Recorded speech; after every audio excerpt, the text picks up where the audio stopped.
Ok, on est parti. Ouais. Jeff, donc, du coup, ça va quoi, Jeff? Bien, François, tu dis quoi?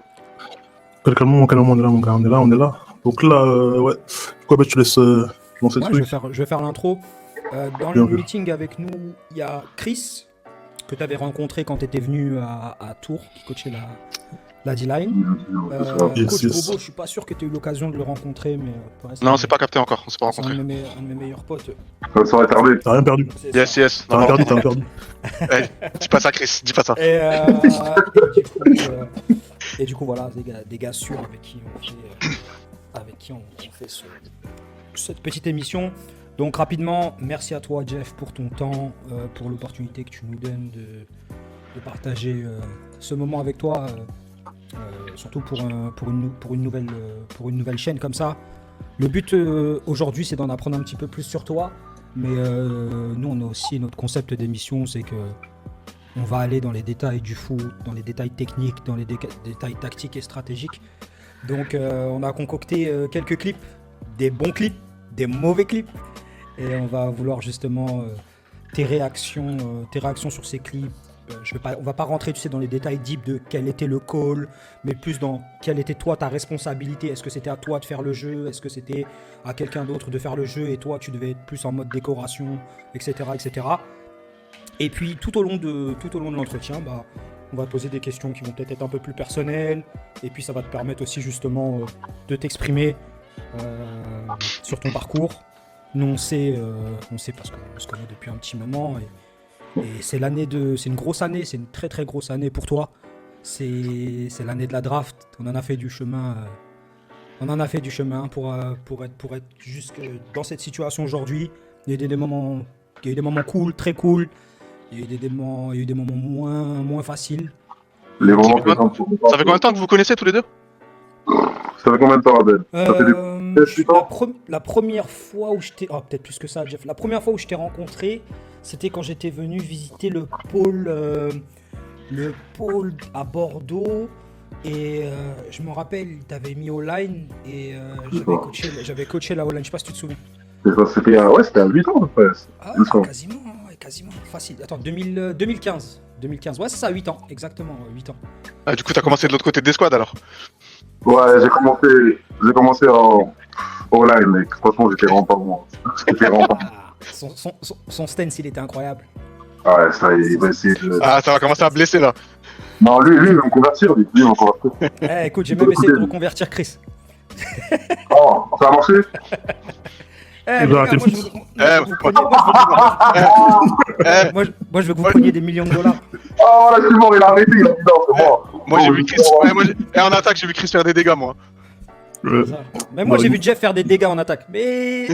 Non, tu vois, il veut trop nous saucer, Chris. Il veut trop nous saucer comme ça. Non, c'est bon. Parce que vous êtes des bons égoïstes. Vous avez pas envie de lutter pour les gens. Ils veulent pas qu'on soit riche avec. Pour de vrai, c'est un truc en commun qu'il y avait entre Chris au moment où je l'ai connu et entre Jeff au moment où je l'ai connu. Premier truc, ils m'ont dit non, moi je veux faire des jeux. Vrai ou pas, les gars? Mais attends, mais nous on va être dans la lumière. Toi, tu veux nous mettre dans ton collage. Quand on va faire un truc mal, là, tout le monde va voir. Non, C'est ça. On va pas faire c'est des vieux postes. T'as vu? Ça et DB, c'est des positions que tu ne verras jamais là-bas. En tout cas, voilà, pour le feedback, c'était ça, depuis à peu près 8 ans qu'on se connaît. On s'est un petit peu perdu de vue, après pas vraiment perdu de vue, mais c'est plus que Jeff ensuite, je te laisserai raconter, et t'es parti high school aux États-Unis, et puis incroyable, un jour je crois que j'étais en train de golfer avec Beams, on était en train de golfer, et un jour il m'appelle, je dis oh Jeff, comment ça va, quoi de neuf? Et là il commence à me dire Abed, est-ce que ça c'est normal? Est-ce que ça c'est normal? Est-ce que ça c'est normal? Et là après on a commencé à essayer de sortir des pièges un peu que les États-Unis peuvent proposer, mais puis après du coup on a reconnecté et moi mon but c'était pourtant c'est vrai, on se connaissait pas tant que ça à ce moment-là. Moi je pense que c'est ça qui est cool justement, tu vois, parce que là les gens ils voient la bonne histoire, enfin c'est cool et c'est mauvais en même temps parce que on en parlait justement la dernière fois, je trouve qu'il y a des gens qui trouvent qui pensent que les États-Unis c'est facile, tu vois. Mais les pièges, les requins, les États-Unis c'est pas facile. C'est pas parce que sur les réseaux, tu vois, je suis là, je montre, je m'amuse et j'essaie de développer le sport, tu vois, en essayant de poster, en montrant aux autres ce que c'est, tu vois, justement, c'est pour ça que je suis venu aujourd'hui. De requin du coup. bah, c'est des hauts et des bas, tu vois, parce que c'est compliqué de faire confiance aux gens, surtout quand tu viens d'arriver ici, et que le monde du sport, c'est un business ici, tu vois. Donc, les gens vont pas hésiter à te mettre des coups de pied, des tacles, tu vois, si ça peut les sauver. Même pas pour toute leur vie, ça peut les sauver pour les 10 prochaines minutes, ils vont pas hésiter à te tacler, tu vois. Donc, c'est ça qu'il a fallu apprendre, il a fallu, tu vois, remonter à chaque pièce qu'il y a eu. Mais ça, c'est dépend du process que les gens ne sauront pas, mais tant pis, tu vois. Mais c'est vrai que ça soit clair et que les États-Unis, ce sera pas beau dès le début, en fait. D'accord. Ouais, c'est ça, le côté où on sort du côté simplement. Quand t'es en France, c'est bon, on joue entre amis. On est là dans un truc où c'est un peu la rigolade, et là tu rentres le côté business où là il y a des gens qui veulent faire leur vie, quoi. Là il y a des gens qui pensent à. Et pour faire leur vie, il faut t'écraser, il n'y a pas de.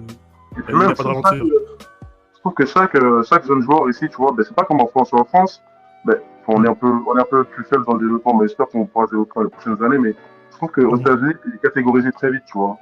Genre, tu peux être un enfant de 15 ans et être connu mondialement, tu vois, des fans, des gens, qui envoient des messages, etc. Et tu vois, il y a tout ça aussi à dire. Tu vois, je pense que c'est le parti que tu n'arrives pas à rendre ça, toi, tu pourras jamais monter plus haut. Et c'est ça aussi que j'ai dû combattre aussi contre les fans, il y a plein de choses à prendre en compte, en fait, quand t'es joueur ici. Et justement, j'ai une question par rapport à ça. Tu sais, comment est-ce que, quand t'es là dans ce mode-là, parce que là, t'es au cœur du truc, et comment est-ce que tu gères le côté média, fan, tout ça, avec le côté, tu sais, avec maintenant, plus avec le côté NIL, tu sais, il y a tout un. Là, c'est un nouveau monde. C'était dans un truc où, même en universitaire, t'es quasiment comme un pro. T'es déjà baigné dedans. Donc, comment est-ce que toi, tu vois face à ça? Le NIL, il a changé le foot en bien et en mal. En bien, parce que tu vois, maintenant, on est capable de toucher de l'argent. Il n'y a plus de trucs. Tu vois, on peut faire des trucs réglo et vraiment être bien. En mal, parce que les règles de NIL, maintenant, il n'y a pas vraiment de règles aujourd'hui. Tu vois, ça va juste être créé. Donc, il y a des gens qui peuvent venir. Il y a des gens, les enfants, ils ne savent pas. Hein. Ils ont signé des contrats avec des agents. Et les agents, ils vont toucher 40% de tout ce qu'ils touchent toute leur vie, tu vois. Et ça, ils ne le savent pas, tu vois. Les droits, ils sont pas encore clairs. Tu vois. Normalement, LFL, je crois que c'est beaucoup moins que ça. C'est toujours moins de 10% ou quelque chose comme ça. Mais à la fac, là, il y en a, ils prennent des 20, 40%. Donc, il y a ça aussi à gérer. Et tu sais, moi, les médias, etc., j'ai toujours un peu compris comment ça marchait dans ce pays. Et c'est pour ça que je pense que j'ai été aussi longtemps. Mais ce NILD, là, vraiment, il y a des gens qui se font piéger tous les jours. Tu vois, ou des gens, on leur dit, ouais, écoute, tu vas dans mon école, je te donne ça. Tu vas dans l'école, ils te donnent pas ça. Il y a plein de cas comme ça. Il y a un cas de un jour de champion. Il devait toucher 14 millions, tu vois, sur toute sa carrière. 14 millions. 14 millions, quoi. Ça, c'est des quarterbacks. Quarterbacks qui touchent vraiment beaucoup. Finalement, le gars, il va à Florida. Florida, finalement, il ne donne pas la salle. Donc, finalement, je vais aller dans une autre école, mais c'est comme Florida, comme plein d'autres écoles qui essaient d'attraper les joueurs comme ça. D'accord. Donc, il y a des promesses, mais des fois, c'est pas forcément. T'es pas certain, c'est vraiment, faut être sûr de. Donc, l'agent NIL, il peut t'avoir, comme autant les coachs peuvent t'avoir aussi et te dire, écoute, t'auras tel somme, finalement, t'arrives et ils disent, bah non, d'accord. Ah, donc il y a des agents NIL, tout ça. Exactement, tu vois, c'est plus des 5 millions par an. Ça, c'est dingue. Non, c'est des sommes, là, on parle de choses. C'est des sommes qui peuvent être par an, tu vois, genre 5 millions par an, facile. Regarde, il y en a un là, c'est quoi, il y a 2 jours, le quarterback des Georgia, il s'est acheté un Lamborghini tout neuf. Ah oui, je l'ai vu le tweet là. Je l'ai vu passer sur X là. Donc, c'est le monde dans lequel on vit aujourd'hui. Ah ouais, c'est un peu. Ok, c'est un autre. Ok, 5 millions. Non. Ça allège, ça libère les sous. Et ouais. Ouais, bon, avant de partir trop loin, est-ce qu'il y a moyen que tu nous parles un peu de ton parcours? Comment est-ce que ça. Déjà, comment est-ce que t'es arrivé jusqu'à Purdue? Comment s'est passé la France? Tout ça, tu vois. En vrai, tu vois, j'ai commencé à La Roche-sur-Yon, moi. J'ai commencé à La Roche-sur-Yon. D'accord. Au USAP de La Roche-sur-Yon. Et après, je suis parti au pôle. Un peu de temps après, je crois que j'ai commencé en janvier. Et je suis parti au pôle, c'était quoi, mars-mai. J'ai fait les tests en mars pour partir au pôle, mars ou avril, je crois. Okay. Et après, l'année d'après, je suis parti au pôle, j'ai fait mon année. J'avais un pote qui était ici au States, je ne sais pas, big up à lui. Il m'a présenté un coach qui était à son poste d'académie. Je suis venu ici faire mes tests. J'ai été gardé. Finalement, après, je suis allé dans une autre école en Caroline du Nord. Alors, finalement, de là, je suis allé dans pas d'autres écoles parce que j'ai écouté les gens que j'aurais jamais dû écouter. Je suis allé en high school. Jusqu'en high school, je commençais à. Ouais, les gens, il fait qu'il y a des influences et tout. Ouais, ouais, mais du coup, je vais en high school, des requins partout. Je vais en high school, et quand je vais en high school, je devais pouvoir rester une année de plus. Enfin, plus une galère qui m'arrive, j'écoute les mauvaises personnes. Je parle de high school, je ne suis pas éligible pour aller, parce que la fac où je devais aller, c'était UVA, tu vois. UVA à Québec, c'est hyper haut. Et moi, j'avais score à 980 avec lui, je crois qu'il me fallait genre 1000 quel score, tu vois. En comptant que j'étais aux États-Unis depuis quelques mois, tu vois. Donc, déjà, faire 980 un test national américain, tu vois, j'ai quand même fait mon job, tu vois. Mais c'était pas, il fallait 1000. J'essaie d'aller en Afrique, essayer de passer mes bulletins là-bas. Finalement, je vais en France pendant 1 an. Je retourne, après, on parle avec Abel, on va. T'as essayé d'aller où en premier? En fait, moi, mon but était de finir, tu vois, le semestre qu'il y avait. J'ai de la famille en Afrique et je voulais aller finir en Afrique, tu vois, comme ça, sur ce rapide, sur une coordonnée. En Afrique? Ouais, sur 6 mois, tu vois, je voulais faire ça, je voulais vraiment faire ça. Sur 6 mois, parce que j'avais de la famille là-bas et D'accord. je trouvais que c'était plus facile après de retourner après aux États-Unis, tu vois, mais alors, c'était une autre histoire, une autre. Et ça n'a pas marché du tout, donc je suis resté en France pendant à peu près 1 an. Ok. Et Ok. comme je te dis, on a tenté des trucs, mais en fait, vraiment, je suis resté en France pendant 1 an. Et j'ai parlé avec la bête, ils connaissaient des gens à Indy. Même pour aller à Indy, il y a eu des galères, parce que vraiment, à un moment, je peux aller à une autre école à cause de gens qui m'ont pas. Tu vois, alors, Justement. Mais ce qui est dingue dans l'histoire de Jeff, c'est qu'en fait, d'un côté, t'as les gens qui n'ont pas believe en lui parce que, ah vas-y, de toute façon, lui, il est pas smart, il y arrivera jamais, blablabla, blablabla. Et de l'autre côté, t'as les gens qui ont vu 6'6", 350 et qui se sont dit, waouh, ce gars-là, c'est le dark horse de la NCAA. Et puis, tu as ce côté vulnérable un peu aussi, tu vois, c'est difficile quand tu arrives à 18 piges, je sais quoi, Jeff, 30 offres, je crois, de scholarship, pour un mec qui avait jamais joué un down en high school aux États-Unis, hein, t'imagines? Ça te prouve deux choses, ça te prouve l'importance qu'on met sur le body, sur le size d'un joueur. Pourquoi? Et je comprends le mindset américain, c'est la technique, on va toujours être capable de te l'enseigner, tu vois. Je vais être capable de te faire take-off. Par contre, 6'6", je suis pas capable de le faire. Un 6'6" qui court 4'7", ça, je suis pas capable de le faire. You can't teach speed. Oui, tu peux améliorer jusqu'à un certain point, mais si tu vas vite, tu vas vite. Et mes offres, j'en ai pas parlé, tu vois, mais vu que tu parles de mes offres, la première offre que j'ai, je me rappelle, c'était quand je suis allé à San Francisco, et du coup, tu sais, j'ai fait les tests et tout ça d'abord, parce que ils étaient intéressés à me voir, mais tu sais, quand ils m'ont vu en vrai, ils étaient déjà contents de ce qu'ils voyaient. Ensuite, ce que j'ai produit sur le feed, c'était bon. Faire de l'entraînement, on va manger. Parce que les États-Unis, en fait, c'est une question de talent, oui, mais c'est une question de se faire voir, tu vois. Et San Francisco, c'est les gens d'équipe. Je vais te donner un exemple tout con quand j'étais là-bas, un jour, ce qui s'est passé. Il y a le coach de Penn State qui est venu, le coach, avec le D-line coach de Penn State. Il est venu, et San Francisco, c'est tellement une usine à production de très très grands joueurs, que le gars, il est venu, il y avait une fiche avec des noms, des tailles, des poids. Il n'a pas regardé qui c'était ou je sais pas quoi, il a signé sur chaque nom qu'il voulait offrir. Et il est parti à 10 personnes qui ont eu des offres, tu vois. Et sur les 10 personnes qui ont eu des offres, par rapport à ce que les coachs leur disaient sur eux, tu vois. Et ce qui est marrant sur le point des choses que les gens disaient sur eux, c'est que dans les joueurs qu'il y avait Blake Corum, qui est dans la draft aujourd'hui, Chris Braswell, dans la draft aujourd'hui, Darren Delco, dans la draft aujourd'hui. La plupart des joueurs qui ont été offerts cette journée-là sont dans la draft aujourd'hui, tu vois. C'est à quel point c'était une usine, tu vois. Donc c'est comme ça que moi j'ai reçu mon offre, donc je suis là pas un jour, je crois j'ai reçu, c'est comment Abel? Je crois que j'ai reçu Maryland, j'ai reçu... Moi je crois que la même journée, il y a eu Penn State, Ohio State, Maryland, et toutes les équipes un peu du coin de Baltimore. Et après, ouais, une semaine après, j'étais retrouvé à 30 offres, tu vois, donc ça va super vite, c'est juste que les gens entendent parler de toi, et ça va vite. C'est que, tu sais, quand t'as 18 ans et que je te dis, t'es propulsé comme ça du jour au lendemain, et encore, on va vous épargner tous les vraies galères qu'il a eues, parce que... Épargne pas. Mais d'un canapé à l'autre, ouais, mais finalement, parce qu'avec ton niveau d'école, tu peux pas aller jouer là, donc en fait, il faut que tu ailles là-bas, tu peux pas aller là, tu peux pas faire ça. Finalement, l'école, j'étais dans une école, le football, le programme de football, il est commencé. Et moi, à ce moment-là, j'étais high recrute, quand j'étais quoi, 11 à ma position, tu vois. Et je vais dans une école, on va dans une école, il y a la school, l'équipe de foot, elle va commencer, tu vois. Mais ça me mais tu vois, cette erreur, par exemple, l'erreur que j'ai faite d'écouter ce gars-là et d'aller dans ce terrain-là, ça a permis d'emmener avec moi 2 joueurs. Et dans les 2 joueurs que j'ai emmenés avec moi aux États-Unis, il y avait Wilfried Penney, tu vois. Donc, les mauvaises choses qui sont passées, elles m'ont toujours aidé. Parce que Wilfried, ce qui s'est passé, c'est que quand j'étais en North Carolina, j'étais appelé Charlotte. Wilfried et moi, du coup, moi, je voulais retourner à San Francisco. Parce que le gars, en fait, nous avait fait dans une école où on pouvait avoir, il y avait cette année, 5 scholarships l'école, tu vois. 2 pour les joueurs de basket, mon pote, il m'a fait venir aux États-Unis. Une pour Wilfried et un autre qui est reparti en Suisse depuis. Et quand ça s'est mal passé là-bas, j'ai vu ce qui est bizarre, j'ai rappelé San Francisco de moi-même et je leur ai dit, écoutez, là il se passe ça. Moi, franchement, c'était vous, donc je préfère, tu vois. Et du coup, ils m'ont fait revenir. Et quand je suis revenu, Wilfried, après, il m'a déposé avec le gars qui nous emmenait, il part. Moi, du coup, je trouve les affaires, tout ça, je parle avec les coéquipiers, je m'endors. Je me réveille le lendemain matin. Je descends en bas, c'est pas quoi Wilfried. Et le coach, il me dit, bah écoute, Wilfried, on a vu que c'était un joueur talentueux, bah on l'a pris aussi. Et tu vois, en français, ils avaient tellement du cœur qu'ils ont vu que le fait d'aller en France, ils l'ont pris aussi. D'accord. Ah ouais, ouais, c'est un. Donc, Ouais, parce que moi, j'avais espoir, tu vois, qu'ils le prennent. Mais le fait qu'ils le prennent, tu vois, le lendemain matin, que je vois que, ben, je lui demande et le gars, il le prend, je lui dis, ouais, mais vous êtes des bons, les mecs. C'est la première fois que je tombe sur des bons, tu vois. D'accord. Pas forcément. Oui, attends, il y avait donné personne en plus. Donc là, t'avais créé un vrai lien parce que tu t'es dit, ok, là, c'est des gars, ok, ils sont carrés dans ce qu'ils font. Et...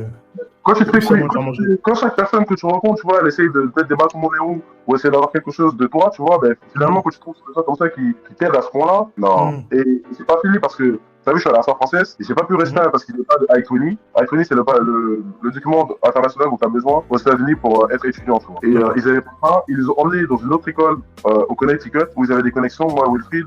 On est parti là-bas et c'est là que j'ai fait ma dernière année d'high school et après, je suis rentré en France. Et Wilfried, lui, il est resté une année de plus là-bas comme moi je devais faire et il a la Virginia Tech après. Saint-Thomas. Il faut savoir aussi à la base que Wilfried jouait tight end. Tight end de base. Il était tight end de base et puis il a été recruté en tant que tight end à Virginia Tech et du coup ensuite a fait sa transition une fois arrivé à... Il a switché ensuite. Il a switché ensuite de position par rapport à son size, etc. Mais c'est incroyable parce que l'histoire du Connecticut, il n'y a pas beaucoup qui la connaissent. On a juste l'impression de Saint-Thomas More. Mais Saint-Thomas More, rappelle-toi, il y a eu des histoires bizarres. Saint-Thomas More, écoutez déjà le bail. Parce que, en fait, moi, ça trouve, c'est qu'il y a trop de détails. Tout le monde, on est juste à la moitié de l'histoire. Mais Saint-Thomas More, écoutez un peu le bail mentalement que ça m'a fait. J'arrive à l'école. Donc, moi et Wilfried, on prend le train. On est là, on arrive là-bas, on prend le train, parce que Connecticut, c'était quoi, 5 heures de route. On arrive là-bas, on voit la voiture du coach. Le coach, on discute avec lui et tout, et il nous dit, j'entends qu'il parle beaucoup de garçons, etc., mais je me dis, mais attends, mais il parle beaucoup de coéquipiers et tout, mais j'ai l'impression que l'école, il n'y a que des coéquipiers, genre, je me dis, c'est chelou. Donc je lui dis, mais attends, l'école, là, on est combien? Il me dit, on est 87. Je dis, quoi? Je dis, et du coup, de ce qu'on comprend bien, genre, on a que des garçons. Il me dit, ouais, vous êtes 87, il n'y a que des garçons. Et l'école, elle est à côté d'un lac, genre, l'école, elle ressemble à Shooter Island, au milieu à côté d'un lac, comme ça. Et du coup, je te jure que l'école, c'était quoi? C'était un ensemble de plusieurs bâtiments. Donc, il y avait la maison des professeurs qui restaient là. Même nos professeurs, c'était notre coach aussi. Et on était 87, il n'y avait que les internationaux. Donc, pendant un an, on était dans un endroit, enfin, c'était hyper déprimant, tu vois. Hyper déprimant parce qu'il n'y a rien. À côté, la seule ville, elle s'appelait New Haven, c'était à 40 minutes de Uber. Il n'y avait rien. Il n'y a rien.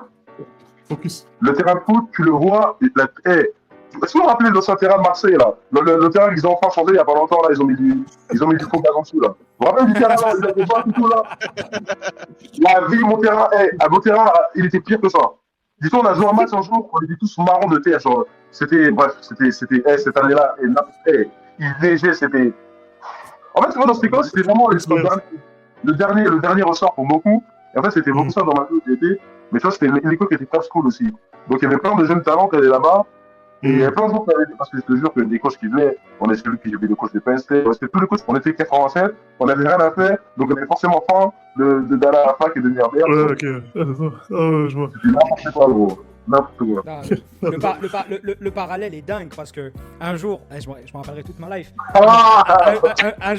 Ça, on est obligé de la raconter. Attends, 2 secondes, je prends du popcorn. Vas-y, prends du popcorn. Ça va le faire, non, non, mais c'est un jour. Non, mais c'est pour vous dire à quel point les gens là-bas ont des mauvaises intentions, tu vois. Les mecs, à un moment donné, j'ai une conversation avec le papa avec Tony, le papa de Jeff, et il me dit, Abed, est-ce que c'est normal? Il m'a envoyé une facture pour une porte. Je dis, mais de quoi? Ça, c'est en Caroline du Nord, ça. Caroline du Nord. Caroline du Nord. Je dis, mais de quoi vous parlez? Je dis, de quoi vous parlez? Il dit, ouais, parce que soi-disant, Jeffrey il s'est battu, il a cassé une porte et moi je dois repayer une porte. J'ai dit, mais vous êtes dingue. Tu commences à parler. En fait, c'est pour j'ai vraiment cassé une mort. Non, mais tu vois, le truc, c'était de se dire que. Ça qu'on te reproche. C'est ça, tu vois. Mais, écoute les murs, écoute les murs. C'est du papier. Toi, tu vois, en fait, ton problème, c'est ça, Jeff. Toi, t'as besoin de anger management, toi. Non, même pas. Tu sais quoi, ce qui s'était passé en plus, c'est qu'on faisait de la lutte avec des Rampage Jackson, tu te calmes. Rampage Jackson. Parce que la tête, c'était trop marrant, parce que si on est là, on lutte, parce que, en Caroline du Nord, on était pareil. L'école, en fait, je tombe toujours sur des hommes comme ça, moi, mais l'école, on n'était pas beaucoup du tout, il n'y avait pas beaucoup de gens, et c'était en Caroline du Nord, donc, je vais pas faire d'analogie ou quoi, moi, non, je vais pas parler parce que j'ai été bagué. Mais du coup, on était là, on luttait, tout ça et tout, et là, à un moment, tu vois, genre, je le lance, et son coude, il se tape contre le mur, tu vois. Et je te jure qu'il y avait un trou, mais comme as énorme, et on se regarde, on dit, on fait quoi? Parce que le coach qui était en Caroline du Nord, là, lui, c'était un mec, il avait fait de la prison, en fait, tu vois, c'est un mec, il était fou dans sa tête. Genre, tout le temps, il nous disait, des fois, quand il menaçait les gens, il disait, mais c'était. C'est quel coach ça? Il était fou. Et justement, je crois qu'il était allé en NBA, mais il n'avait pas joué trop longtemps parce qu'il s'était arrêté, parce qu'il avait fait des dingueries, je crois, il avait des braquages, c'est trop bien. Mais je crois que le coach, sur qui il était allé, et que des coachs comme ça. Que des coachs comme ça, c'est quoi. Il y avait trop d'anecdotes. Et vous, là, vous jouez à la bagarre. C'est ça? Mais gros, on s'est regardé, on s'est dit, il va nous tuer. On s'est dit, il va nous tuer, gros. Là, il va nous tuer. Là, on fait quoi, là? Non, on a survécu, heureusement, parce que je crois que je suis parti le tour. Mais c'était incroyable de se dire que en fait, tu vois, t'as beau être là-bas, mon gars, le moindre truc qu'on va essayer de pouvoir gratter sur toi, on va le faire, tu vois. Et c'était un truc de fou parce que, en plus, tu vois. Je me rappelle, tu vois, il suffit que t'aies pas le background en anglais en termes de langage, parce que ce qui est le cas pour 90% de la population, hein, si tu regardes pour n'importe quel étranger qui va au State ou quoi, peu importe son talent, peu importe son truc, les darons ils parlent pas forcément anglais, tu vois. Donc tu dois se relier à une personne, c'est une personne qui dicte ta vie en fait, et cette personne-là, c'est la conférence d'intérêt, c'est lui, tu vois. Quand en anglais, il était pas ouf. Donc il faut parler avec des coachs, il faut parler avec ceci, il faut faire cela. Mais moi, je trouve que cette personne-là, parce que cette personne-là, ses intérêts, ils sont pas les miens. Ben, tu vas aller où?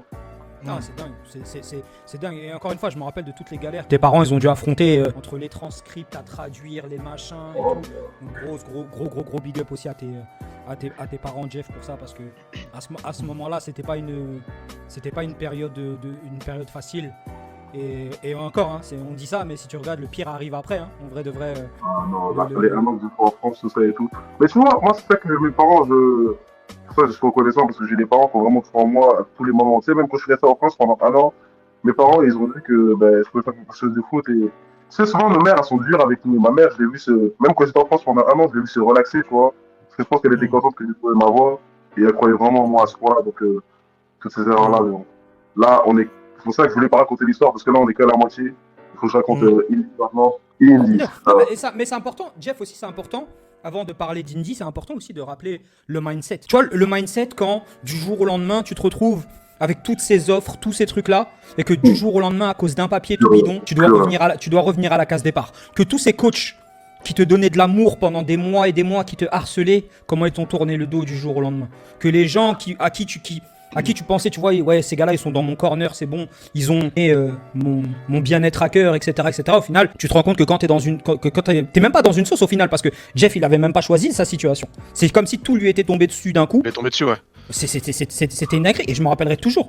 On se parle, je dis Jeff, tu fais quoi? Il me dit ouais, je travaille, je suis rentré en France. Je lui dis qu'est-ce que tu fais? Comment ça? Et le foot, on en est où? Qu'est-ce qui se passe, tu vois? Je vois que finalement, ils sont ce sont la même chose que moi et qu'ils sont pas. Pour ça que je suis chanceux, tu vois, que j'ai eu mes offres et d'un coup, après, genre, j'ai plus rien eu parce que ma mentalité, elle aurait peut-être été différente parce que je vois des gens aujourd'hui qui n'arrivent pas à se battre parce qu'on doit toujours tout donner. Et moi, je peux pas en fait mindset parce que t'as vu dans les endroits où j'ai été, déjà là, avant même qu'on arrive à Indy, t'as vu les endroits où j'étais, donc il fallait le vouloir. Il y a des gens qui abandonnaient tous les jours, il fallait vraiment en vouloir parce que si tu voulais pas, tu l'as peut-être pour ça et c'est fini. Un truc qui résonne bien aussi avec les États-Unis, c'est le côté où, comme ils disent, the best ability is availability. C'est tu seras le meilleur tant que t'es disponible, mais à partir du moment où ça devient compliqué, je trouverai quelqu'un qui deviendra entre guillemets mon champion ou mon nouveau meilleur, parce qu'il y a ce côté là où si je peux, toi, t'avoir dans mon camp, parce que je sais que tu peux être le meilleur produit, aussi au premier tournant ou au moment où ça devient compliqué, next man up, ça va vite aller dans le côté où on enchaîne. Exactement ça, gros. En fait, t'es pas spécial, C'est pas quand on est petits en France qui pensent que, mais on n'est pas spécial du tout. Genre, des mecs comme moi, ils font 10 000, tu vois. Il faut que tu aies un attribut qui fasse que, oh, non, ce gars-là, il est différent, tu vois. Mais, regarde, moi, je suis parti, j'étais 11e du pays, je suis retourné. Vraiment, quand je suis retourné en France, je suis sélectionné à 3 étoiles, je crois. Et j'ai tourné dernier. Et genre, tu vois, genre, du jour au lendemain, tu peux être le meilleur, voire le pire, ça va super vite. Tu peux te faire oublier super vite. Ouais, en 6 mois, hein.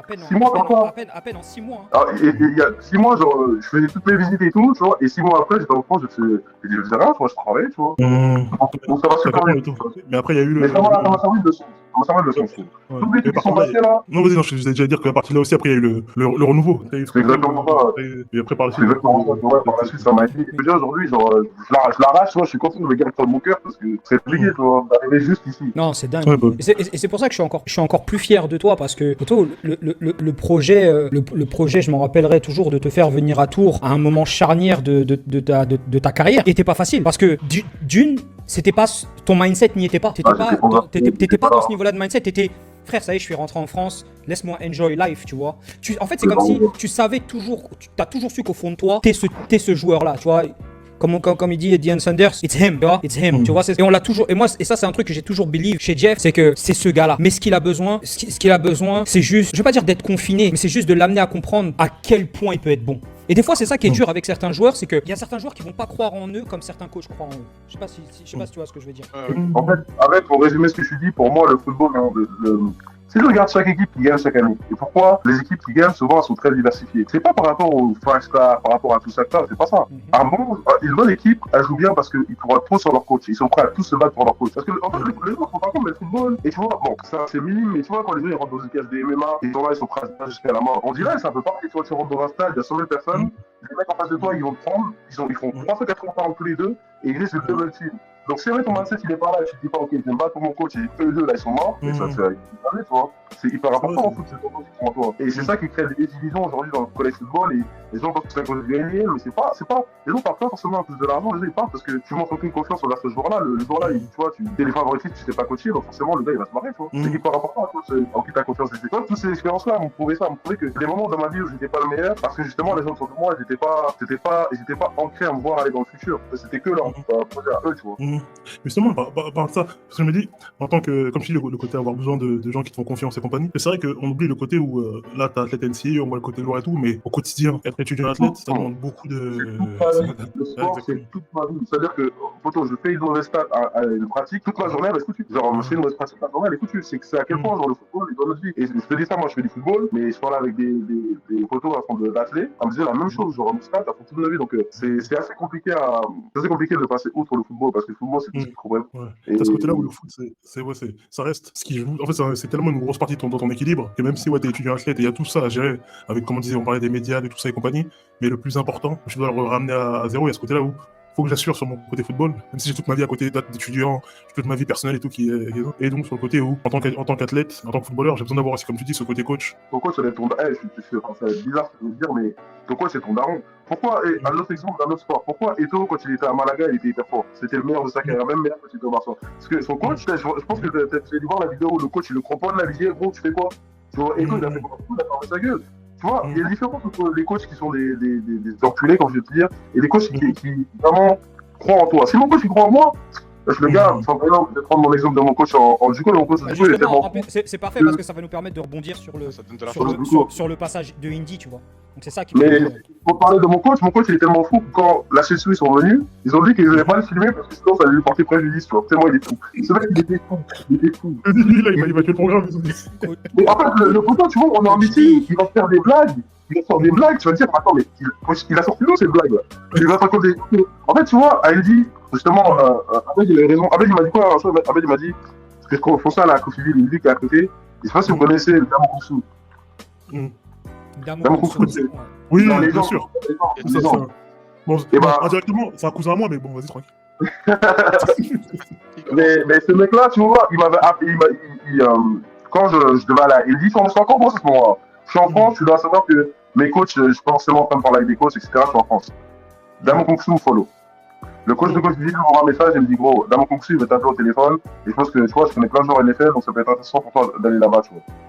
Et finalement, je voulais amener deux potes à moi dans cette équipe-là à Coffeeville. Abel, j'avais les contrats, les scholarships, c'était pas des scholarships complets. En fait, il y avait un piège là-dedans. Il y avait un piège. Et d'ailleurs, je remercie. Et d'ailleurs, gros big up à Stefano ce jour-là, parce que. Et encore une fois, c'est le côté. Tu vois, comme Jeff a ouvert la porte au niveau high school, il a voulu faire exactement la même chose au niveau de JUCO pour ses gars. Et ça, je respecte de fou, parce que pour nous, la loyauté, c'est numéro 1. Tu vois, donc. Et c'est pour ça que je comprends de fou ce qu'il a fait. Il était prêt limite à sacrifier son futur parce que justement il voulait ouvrir la porte pour des gars et en creusant un petit peu finalement tu vois, on s'est rendu compte que lui avait finalement une scholarship qui était correcte, mais que ses gars à côté ils allaient pas manger, tu vois. Donc en fait c'était une douille déguisée, tu vois. Ouais, on connaît Ndamou Kounsu, mais demain je te dis un exemple tout bête. Demain je veux recruter un jeune joueur français qui est receveur. Ah ouais, au fait, je connais Anthony Mangou, et un jour tu dis, Anthony, s'il te plaît, est-ce que tu pourrais appeler ce jeune-là et tout, j'ai besoin de lui dans mon programme, etc. Je sais pas, peut-être pour me faire plaisir ou quoi, il va le faire et il va appeler ce joueur-là. Ou alors Anthony Dablé, par exemple, tu vois, des gars qui marquent le foot à leur position, et il va le faire. Mais est-ce que ça veut dire qu'il y a un intérêt derrière? Est-ce que ça veut dire qu'il a le bien-être du jeune derrière? Non, c'est... Je te rends un service parce que t'es mon gars, et puis pour une rivalité, parce qu'il faut savoir que Coffeeville et Indy, c'est une sacrée rivalité. Tu snatches un joueur comme Jeffrey à lastminute.com, c'est un super gros move. c'est un giga gros move, tu vois. Et bien sûr, là, Et finalement, le ça fait coach là, le coach Bibi qui m'avait parlé, là, il est parti de coach Bibi quelques mois après. Tu vois. D'accord, C'est ça, en donc, plus. Ouais, ça aussi, c'est facteur. Mais En tout cas, ouais, hein, Indy le bounce back à Indy avec Kiyoshi, coach Donnerson, Ouais, raconte-nous. Martin.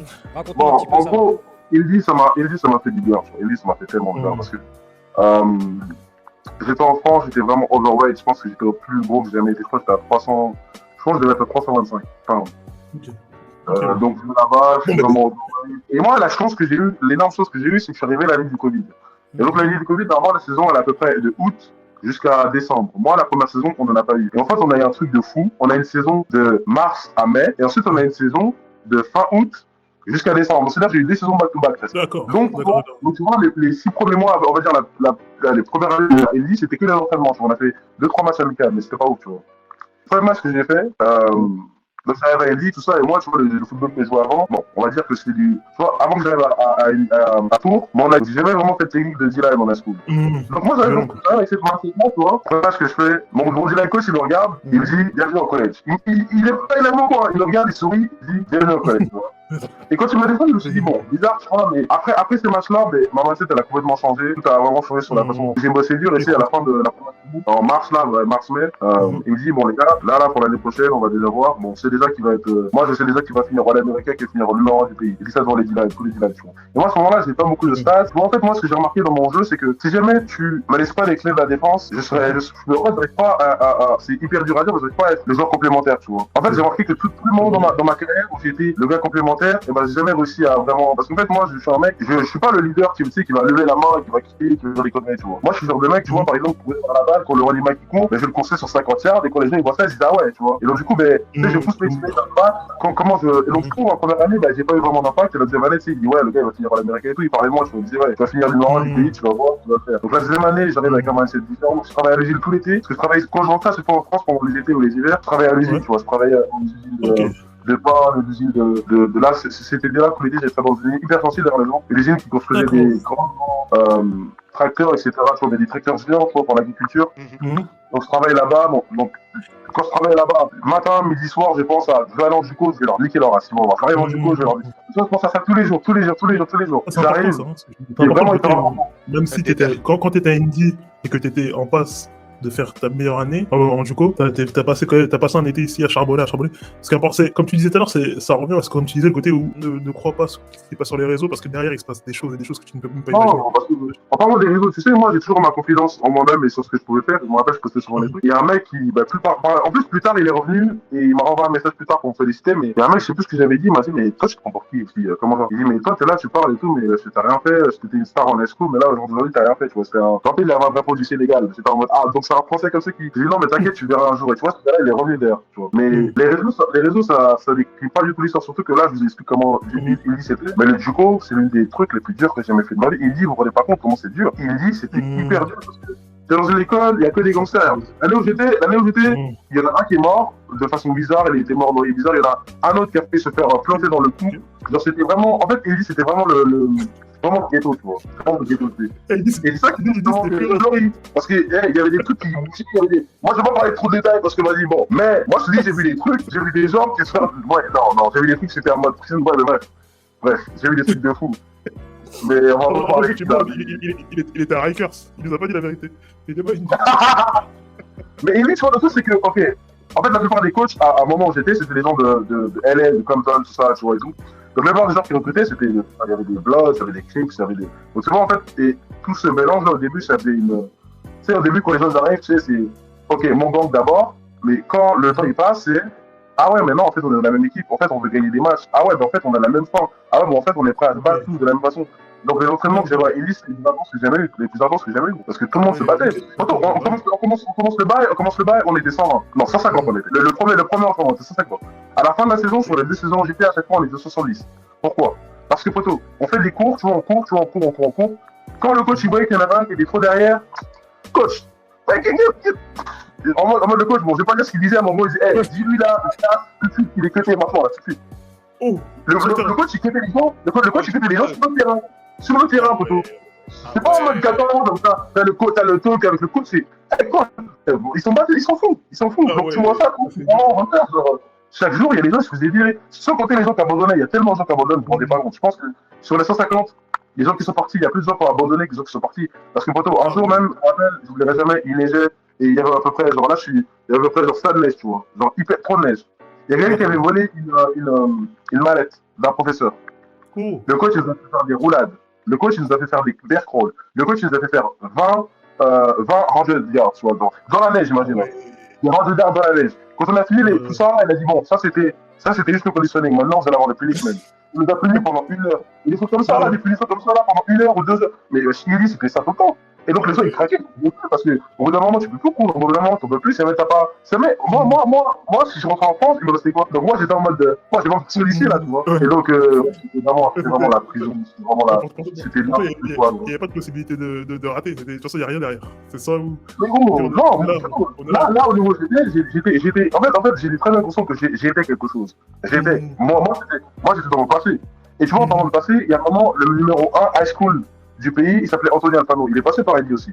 Et lui aussi, il a abandonné. Il y a beaucoup de gens qui ont abandonné parce qu'il avait des trucs, il avait des problèmes maladifs, etc. Mais bref, il y avait trop de soucis avec lui. Il a abandonné, je te jure, dans ma village, je voyais des gens qui abandonnaient tout le temps. D'accord, donc Mais tu vois même les meilleurs qui. Ouais. Les meilleurs passés et la vie continue, quoi. Il n'y a pas de. Ouais. Parce que tu dois être en top, parce que tu dois avoir des bonnes notes à l'école toujours, tu vois, parce que tu n'as pas des bonnes notes. Et tu dois être bon sur le fil. Tu vois, tous les jours, on était réveillés, il était 5h du matin. Il fallait qu'on aille faire des meetings à 5h du matin. Et après, il fallait qu'on aille faire des games. Enfin, en fait, c'était. Même pour les coachs, je trouve que c'était beaucoup de travail. Mais Abel, il peut me couper et vous dire. C'est énormément de travail. Les coachs ne sont pas payés, tu vois. Le coach, il ne touche pas l'argent. Il y a plein de coachs qui ne touchent pas l'argent. Et ils travaillent. Ils forcent comme des gens à la fac. Donc, c'est tous les amoureux du coup. Ouais, ça, je veux dire, tout le monde sait que la passion qui drive, et de là, c'est de développer. C'est un passage. C'est la passerelle pour tout le monde en fait. Ouais, exactement. N'importe quelle position, que ce soit sur le terrain ou à côté, c'est la passerelle. C'est ça, pour aller trop loin sur cette histoire et pour justement finir avec Lizzie. Mon coach m'a dit ça. La première offre que j'ai eue, moi, la première année que j'ai faite, j'étais inconnu des radars. C'est-à-dire que j'ai des coachs qui me parlaient, mais j'ai eu aucune offre. Tout le monde s'occupait de moi, tu vois. Okay. Et je suis allé faire un camp à Kansas et ils sont cette histoire à Kansas. J'ai raconté quand ça arrivait, demandez à Beth si je l'ai pas appelé quand ça arrivait cette histoire. Parce que c'est n'importe quoi. 3 mois de fait. J'ai fait un camp moi j'étais dans Kansas, j'ai fait un camp à Kansas Jayhawks. Je vais là, je fais le camp, tout se passe bien, etc. Parce qu'en high school aussi, ce que j'ai pas dit, j'ai pas précisé avant, dans high school j'ai fait beaucoup de camps. C'est ça qui m'a fait avoir les 30 offres là, c'est que j'ai fait beaucoup de camps en high school. Donc là je retourne, je vais faire des camps, je vais faire Kansas, Jayhawks, ça se passe très bien, je suis les MVP. Mais il m'offre pas. Il fait les MVP, mais il m'offre pas. Donc je me dis, c'est bizarre. C'est quoi? Je me dis, bon, ben, je regardais les camps qui est un peu après à côté, mais moi, comme je te dis, je travaillais tout l'été dans mon bail en France, donc je suis revenu, il était tard. Donc il restait quoi comme camp? Oklahoma, c'était fini. Il restait Kansas. Kansas, les gris et violets, là. Les gars, d'ailleurs, les deux Kansas qui sont. Avant, ils étaient pas très bons, là, maintenant, ils sont top 25. Ils sont top 25, ouais, c'est vrai. Et donc, je vais à Kansas, ils me disent, bon, le mec, pour 24, c'est que cash. Le corps commence dans 1 heure. Le corps commence dans 1 heure. Donc on se regarde, on va en marque, on regarde, parce que c'est pour ça que j'étais un baron. C'est pas que j'allais faire le bail. Donc laissez-moi faire ça. Ils sont là, ils prennent mon poids le matin, vite. Ok, c'était quoi? C'est 6-6, 310 pounds. Ah, ok. Ils me disent, bon, là, ils sont prêts pour le 40, ils sont échauffés. Est-ce que tu veux courir le 40? Moi, je lui dis, bon, c'est quoi? Vas-y, viens, on fait maintenant, là.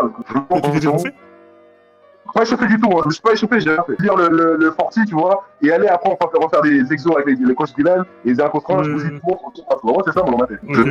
T'as dit, devinez, c'était quoi le 40 qu'il a couru? Ah ouais, la même connexion qu'Abel, j'adore, la connexion, elle est bizarre, à lui aussi. Ah, frère, il sait pas, moi j'ai la connexion de la NASA, moi, à la maison. On utilise toujours, là? Comme t'étais peut-être au début, t'avais aucune. Tu dois prendre des positions bizarres. Mets-toi debout sur ton lit.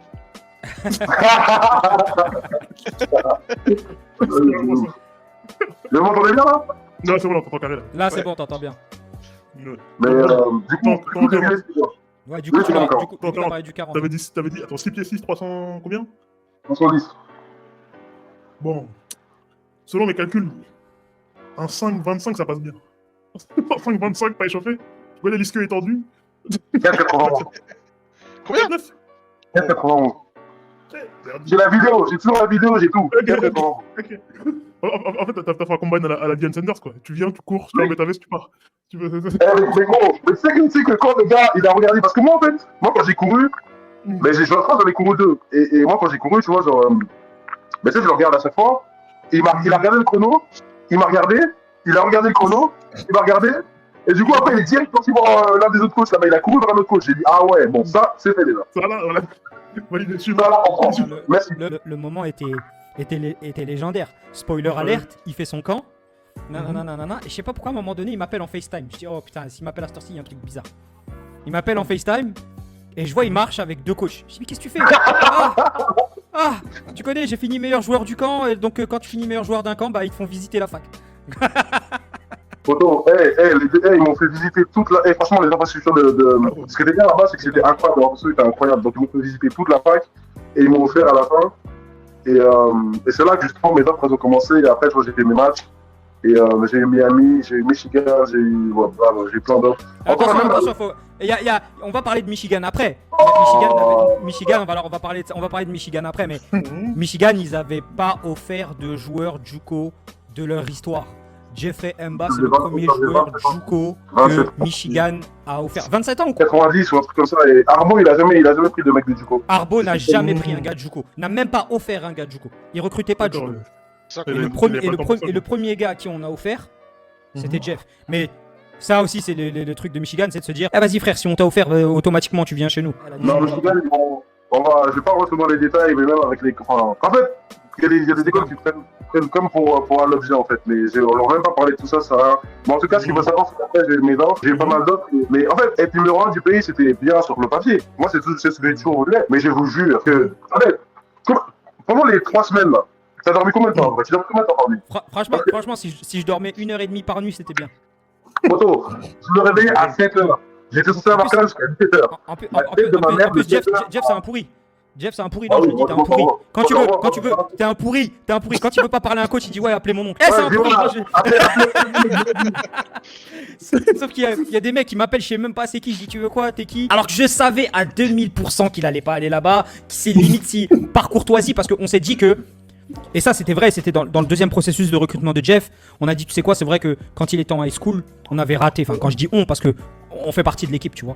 C'est s'il y a quelque chose qui réussit, on réussit tous. S'il y a quelque chose qui rate, on rate tous, tu vois.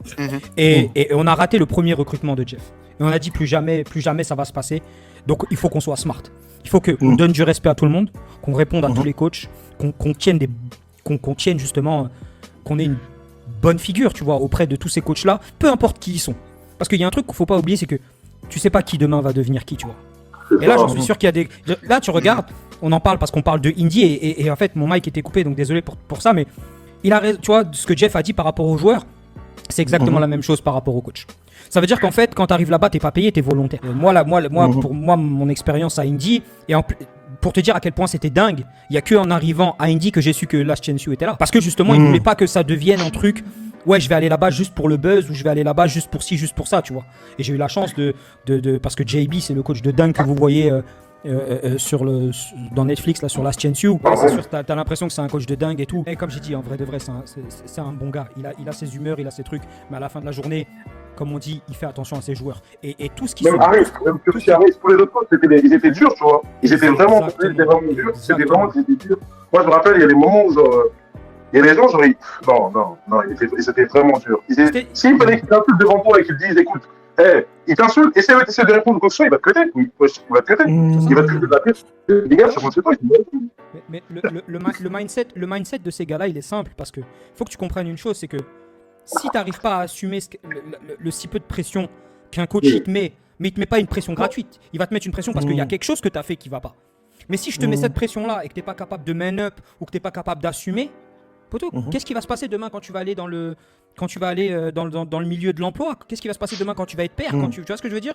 Comment tu vas affronter Exactement. Et c'est pour ça que je reprends la phrase de Jermaine Johnson que j'ai eu l'honneur de coacher quand on était à Independence et qui a fini choix numéro 24, je crois, aux Jets il y a 2 ans, il y a 2 ou 3 ans là. Et il a dit une chose. Il avait remercié JB justement parce qu'il a été au Pro Bowl cette année, Jermaine Johnson, big shout out à lui.